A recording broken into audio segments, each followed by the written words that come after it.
మదనపల్లిలో నేచర్ వ్యాలీలో premium villa flat owner కావడానికి కింది నెంబర్లను సంప్రదించండి. నమస్తే, వెల్కమ్ టు సుమన్ టీవీ. నేను మీ ఈశ్వరి. మనం ఇప్పుడు అన్నమయ్య జిల్లా రాయచోటిలో మినిస్టర్ గారి ఆఫీస్ వద్ద ఉన్నాము. మినిస్టర్ గారి చేతుల మీదుగా 91కి చెక్కులు పంపిణీ జరగబడను. చూద్దాం రండి. గత 5 నెలల ముందు ప్రారంభించిన ఆర్టీసీ పెట్రోల్ బంకులో చేతివాటంతో అక్కడ పనిచేస్తున్న కొందరు సిబ్బంది ఆర్థిక పరమైన లావాదేవీల్లో అక్కడ లెక్కలు చూసుకున్నప్పుడు తేడాలు వచ్చాయి. అది మా దృష్టికి రావడంతో ఉన్నత స్థాయి సమీక్ష కమిటీని వేయడం జరిగింది. అతి త్వరలోనే ఎవరైతే దాంట్లో తప్పు చేస్తారని తేలుస్తారో వాళ్ళపైన కఠినంగా చర్యలు తీసుకుంటాం. ఇలాంటి సమస్యలు రేపు రాబోయే కాలంలో కూడా పునరావృతం కాకుండా చర్యలు తీసుకుంటాం. ఆరోగ్యం కోసం ప్రైవేట్ హాస్పిటల్కి వెళ్ళి ట్రీట్మెంట్ తీసుకుంటారు. వాళ్ళ కోసం గతంలో మాదిరిగానే ఈ పర్యాయం కూడా chief minister relief fund programme ఏదైతే అది విజయవంతంగా చేపట్టడం జరుగుతూ ఉంది. దానిలో భాగంగానే మన నియోజకవర్గమైన రాయచోట్లో గతంలో ఎప్పుడూ లేని విధంగా ఈ ప్రభుత్వం ఏర్పాటైన 12 నెలల్లోనే 5,15 రూపాయలు శాంక్షన్ చేయడం జరిగింది. సుమారు 500 మంది పేషెంట్లు ఎవరైతే దీని కింద ట్రీట్మెంట్ తీసుకున్నారో వాళ్ళందరికీ ఏ విధమైన సమస్యలు లేవనెత్తకుండా వాళ్ళ కుటుంబాలకైతేనేం వాళ్ళకైతేనేం చేదోడు వాదోడుగా ఒక పెద్దన్నలాగా ఈ ప్రోగ్రామ్ను కండక్ట్ చేయడం జరిగింది. ముఖ్యంగా మీ అందరికీ తెలుసు, ఈ CMRF అనేది ఒక ATM కార్డు లాంటి వారి.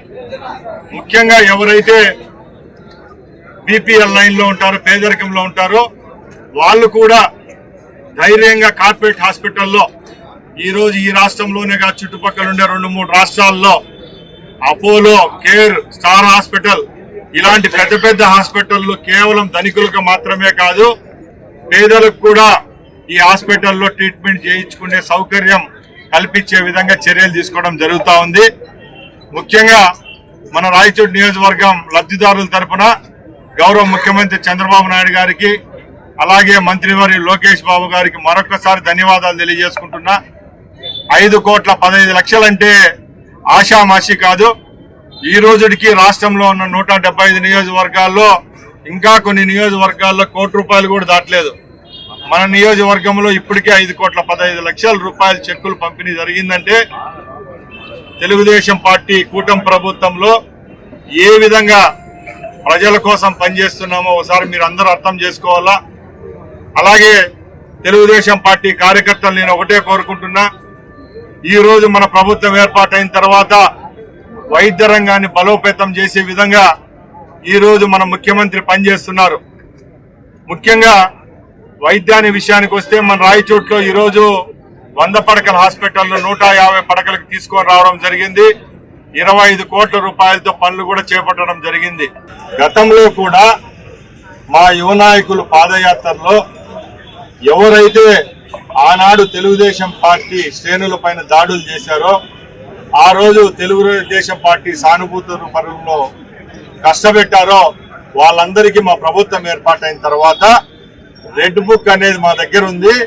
ఆ రెడ్ బుక్ లో ఎవరికైతే చోటు దక్కుతుందో వాళ్ళందరూ తప్పు చేసిన వారికి శిక్ష వేస్తామని చెప్పడం జరిగిందే తప్పక ఎక్కడ రాజకీయాలకు తావునిస్తూ ఏదో ఈరోజు మేము ప్రభుత్వం ఏర్పాటు చేశాం కాబట్టి ప్రతి ఒక్కరిపై మేము కక్ష సాధించే విధంగా ఈ 16-17 నెలల్లో ఎక్కడా చర్యలు తీసుకోలేదు. ఈ రోజు కూడా ఒకటే చెప్తున్నాం, ఎవరైతే రెవెన్యూ స్కాముల్లో పట్టుబడ్డారో వాళ్ళు జైలు పాలయ్యారు, ఎవరైతే లిక్కర్ స్కామ్ లో పట్టుబట్టారో వాళ్ళు జైలు పాలయ్యారు. ఆ రోజు పేదల యొక్క ప్రభుత్వ భూములు ఎవరైతే లాక్కున్నారో వాళ్ళందరూ కూడా ఒక్కొక్కటిగా చట్టం పరిధిలోకి తీసుకొని వచ్చి ఈ ప్రభుత్వం వాళ్ళకి శిక్ష వేస్తా ఉంది. దీన్ని అంతటినీ జీర్ణించుకోలేక ఆ రోజు వాళ్ళు చేసిన తప్పులను పూడ్చుకునేదానికి ఈ రోజు కొత్తగా వైసీపీ వాళ్ళు ఈ డిజిటల్ బుక్ అనేది ఒక దాన్ని తీసుకొని వస్తున్నారు. మేము ఛాలెంజ్ చేస్తున్నాం, ఎక్కడైనా ఈ 16 నెలల్లో తెలుగుదేశం పార్టీ గాని మా మిత్రపక్షాలు గాని ఏవన్నా చట్టపరంగా కాకుండా చట్టాన్ని వ్యతిరేకించి వైసీపీ వాళ్ళపైన కక్షపూరితంగా ఏమైనా చర్యలు తీసుకుంటే మా దృష్టికి తీసుకొని రండి, మేము చర్చకు సిద్ధంగా ఉన్నామని తెలియజేసుకుంటున్నా. అలాగే కూడా నేను ఒకటే చెప్తున్నా, వైసీపీ వాళ్ళు 11 స్థానాలు దక్కించుకొని ప్రతిపక్షం హోదా కూడా రాలేదు. ఈ రోజు ప్రజల పక్షాన పోరాడేదానికి ఒక్కరోజు కూడా అసెంబ్లీ కూడా దాటి లోపలికి రాని వాళ్ళు ఈ రోజు తెలుగుదేశం పార్టీ అలాగే కూటమి ప్రభుత్వం పైన బురద చాలా ఘోరంగా ఉంది. మేము ఒకటే చెప్తున్నాం, రాజ్యాంగబద్ధంగా ఏవైతే హక్కులు ఉన్నాయో రాజ్యాంగబద్ధంగానే ఈ రోజు మా ప్రభుత్వం మేము పనిచేస్తున్నాం. చట్టపరంగా ఎవరైతే తప్పులు చేశారో వాళ్ళందరూ శిక్షార్హులంతే.